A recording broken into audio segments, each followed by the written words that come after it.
के दिन में महाराजा साहब का जो बलिदान दिवस है तीसरी बार मनाने का मौका मिला है आज में, और जो भी अंदर को बहुत ज्यादा बड़ा प्रोग्राम था।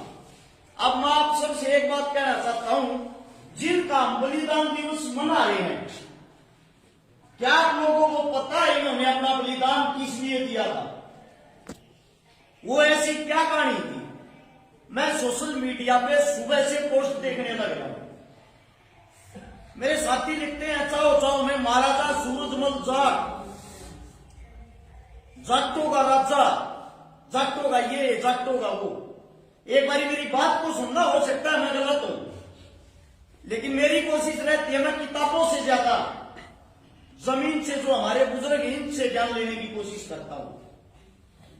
महाराजा साहब जिस वक्त लोहागढ़ की रियासत को संभालते थे, मुगलों का राज था। मुगलों के पास एक पंडित जी, दिल्ली की जो सल्तनत थी लाल किला, उसमें काम कराया करता। एक दिन पंडित जी की हालत थोड़ी खराब थी, उसकी बेटी हरदोई उसके लिए रोटी लेकर आ गई, क्योंकि वहां अंदर सिर्फ और सिर्फ मांस बनता था, मीट मांस।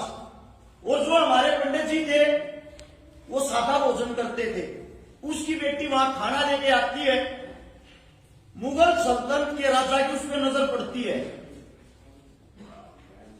ये बोला पंडित जी तने बताई कौन है तेरी बेटी इतनी सोतरी है? पंडित जी हाथ छोड़कर खड़ा हो गया। महाराजा साहब हम हिंदू हां, कम से कम हमने तो बकस दो। वे हत्यारे थे, वे क्रूर थे, आप सोच भी नहीं सकते वे हमारी बहन बेटियों के साथ क्या करते थे। मैं आप लोगों से एक सवाल पूछना चाहता हूं, उस वक्त गुजारे नहीं होया करते, हम गरीब थे। जब बारात जाया करती, ब्याह करते एकला दूल्हा नहीं जा सकेगा, वह इतनी बड़ी बारात क्यों लेके जाया करते? मुगल हमारी बहन बेटियों का डोला लूटते थे, और जिनसे हमारी जो बारात होती थी वह मुगला लठ बजाया करती, जेड़ी घटा से फरसे गए लेकर जाया करते। जिसको हम गौ माता कहते हैं, जिसको पूछते हैं, नुका पशु है क्या की गौ माता? उस गौ माता का जो बच्चा, जो बैल बारात पे 2 महीने पहले बंदे का जो बैल होया थे, दोनों माता खवाना पीना शुरू कर दिया थे, और उनका इशारा होया था हमारी बहन बेटी की इज्जत तेरे हाथ में है, राम इस इज्जत में खराब मत करवा दिए। इतने समझदार बैल होया करते, जड़े का बारात चालती पर ये तो मुगल हमला करते, उड़े तो उनका साथ मार दी जाया करती। वे न्याड़ कट्टो, हाथ कट्टो, पा कट्टो, कुछ कट्टो करता, पहले रुक क्या नहीं करती। और मुगल इतने हत्यारे होया करते हमारे घर के बाहर, वहां से हमारी बहन बेटियों को उठा ले जाते। उनकी रियासत के जो सरदार होते हमारी बहन बेटियों की इज्जत लूटते। हमारी माताएं बहन उनके घर के बाहर कोड़ा से लाया करती, उनकी शांति थी, हमारी बेटी की इज्जत खराब ना हो। उसने 1 दिन 2 दिन रात को उसके साथ क्रूरता करके जब हमारे को दिया करते, ले जा भाई, यो हमारा उस वक्त यो हिंदुओं का हाल था। उस वक्त एक ऐसा वीर था जो हमारी इज्जत के लिए लड़ा। अब बात आती है वो अपनी सुनी दरबारों में, वह जो कोई एक पंडितानी, एक व्यक्ति 16 साल की लड़की अपने बापू की रोटी लिए खड़ी है, पंडित जी हाथ जोड़ अपनी बेटी से कहे बेटी तू चल मां हूं। और पंडित जी के लिए हो गया, गलत नजर पड़ गई मुगला की। शाम को जैसे ही वो अपनी कुटिया में जाता है, घरा जाकर रोने लग गया है। मुगल जनता में पंडित ने जवाब नहीं दिया, इतना बड़ा हो गया, सेना भेज दी। घर पर यह बुलावा दे दिया, भाई पंडित जी 7 दिन का टाइम से कराची खुशी है। इसने राजा साहब को भेज दिए, ना जबरदस्ती आने तक खा के ले जाएंगे। पंडित पंडितानी का रो रो का बुरा हो। क्या होता है मान्या को न्या, उस बच्ची को उठाकर, उस पंडितानी को, हरदोई को उठाकर जेल में रोक देते हैं। वह रोन लाग रही है, उड़ा झाड़ू देने लाग रही है। झाड़ू देती देती कहे बेटी इस धरती में को छतरी है, और बहन बेटिया के लिए को लड़न लाग रहा है, तू मेरे ते चिट्ठी लिख के दे दे, थारे घर मैं पहुंचा दूंगी और थारे घर के उधर पहुंचा देंगे। वो आगट का एकला राजा महाराजा सूरजमल है जो तनाड़े वो चिट्ठी वो झाड़ू पोछा करने वाली माता जी जो हमारे वाल्मीकि समाज से थी, पंडितों के घर पहुंचाती हुआ पिंडतानी जागे लो आगट न्यू दरबार सज रहा था, महाराज बैठा श्याम अग्रवाल की महाराजा साहब ने बजा रहे सब आबाद में एक दुखियारी फरियाद दे का पहले इसका दुख सुनो। उसने जब अपना दुख बताया तुरंत अपने सेनापति को जो गुज्जर समाज का था, मैं समाज के नाम लेके इस बारे बता रहा हूं, जाट राजा नहीं था वो, बात को समझने की कोशिश करना। सेनापति गुज्जर समाज से उसको आदेश दिया चिट्ठी लिख या तो हरदोई को इज्जत के साथ पंडितों के घर भेज दिया जाए वरना हमारे साथ युद्ध करने को तैयार हो जाए। या चिट्ठी लिखकर जब सेनापति उसने लेकर अब दिल्ली के दरबार में आया, मुगल सरदार कहते हैं वो पंडितानी लेके जागा कह दियो उसका है तू पंडितानी की कह बजाटनी ने याद लिया उल्टी ले जाके दिखा दे। ये सबक सुनते ही सेनापति ने तलवार काट गए, 2-3 की गर्दन उड़ा दी। वही मुगल सल्तनत के अंदर वीरगति को हंसते हंसते लड़ते लड़ते वीरगति को प्राप्त हो गया सेनापति।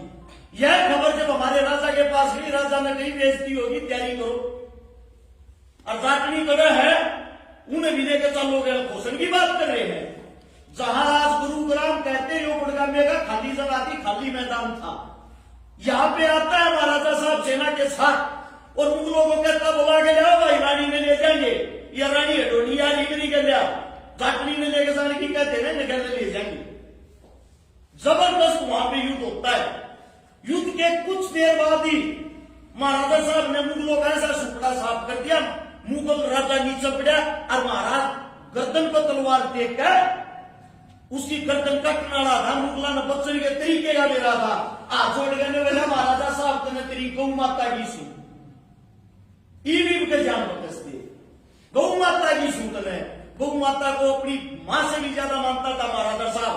नोला तो मैं कसम मैं ऐसी दे दिया तो बकस देता हूं, पंडितानी कहा है लड़की को लेके आया, बेटी महारानी के पास खड़ा किया, वहां पे दोनों के बीच संधि होगी, वे शाणे थे। आगे मुझे महाराजा साहब सेवा करने का मौका दे, आगे जिंदगी में हम इसे गलत काम नहीं कराएंगे, जुकरात तो हो गया हम न्यू काम कराएंगे।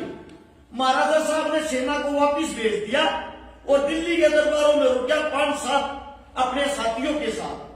जो वो नदी थी जिसका जिक्र डॉक्टर साहब कर रहे थे, जमुना यदि जमुना तय धन पाट है थोड़ी ही, उस शाम के टाइम घूमने के लिए गए थे, विश्राम कर रहे थे तो वहां घूमने के लिए टहलने के लिए गए। जब महाराजा साहब को धोखे से पीछे से महाराजा साहब की मृत्यु की गई थी, वीरगति को प्राप्त हुए थे और इनकी लाश की जगह इतना डर था पूरे का वक्त ही थी, जाट मर्या जब मानिए जब देर नहीं हो। महाराजा साहब का अंतिम संस्कार के लिए सिर्फ एक दात मिल गया था, उसको लेके जब दिल्ली से लोहा गड़िया खबर गई, ये हालात कर दिया हमारे महाराजा साहब के। और जवाहर अपनी पगड़ी बांध के सर का महाराजा साहब का लड़का अपनी मां गजा के न्यू कहने लग गया मां की साला तू महारानी किशोरी नु बोली रे भाई रोई के तना शर्म आवा है या पगड़ी से दिल्ली रहेगी मुगला ने रख ली, तू मेरे आगे पगड़ी पहन के यूं दिखाने लग गया मैं किसा लागू, मेरे सामने पगड़ी बांध के जब आना जब अपने बाप की मौत का बदला लेगी। जब महाराजा जवाब ने ये कही कि तैयार हो रहे जट्टो दिल्ली लूट के दिखानी है, दिल्ली ने देखेंगे। वहां से महाराजा जवाहर सिंह जब सेना लेकर आया इस लाल किले के गेट को न छूटे, हाथी दून मारे पीछे नट जा, हाथी दून मारे पीछे नट जा, इतने बड़े बड़े लोहे के सरिया थे। छोमा महारानी किशोरी ऊपर बैठी, दूसरी बल तो महाराजा जवाहर सिंह ऊपर बैठा। उस वक्त महाराजा बल्लू था जो अपने सूरजमल साहब का साड़ा था, जो बल्लभगढ़ को संभालता था, वो हाथी के सूंड पर यूं लोट गया में बांध दो और इस पर टक्कर मारो सीधी, मेरा जीजा मर गया है वरना बदला चाहिए। जवाहर सिंह हाथ जोड़ के बजा रहा ममा क्या कर रहा तू, चला गया तू और चला जाएगा मेरे दो के रहेगा न यार डरपोक छतरिया के घर में की करे मेरा टक्कर मारी गए महारानी किशोरी के पास मुंह करके महाराजा तो अर्चन पूछा माता जी समझा अपने भाई ने बिला समझा रहा क्या बदलेगा मतलब बदला हो छतरिया के लाशा के गिनती नहीं हो यार टक्कर मार जिस वक्त टक्कर मारी गेट टूट गया महाराजा बल्लून के महल के गिट्टा के महल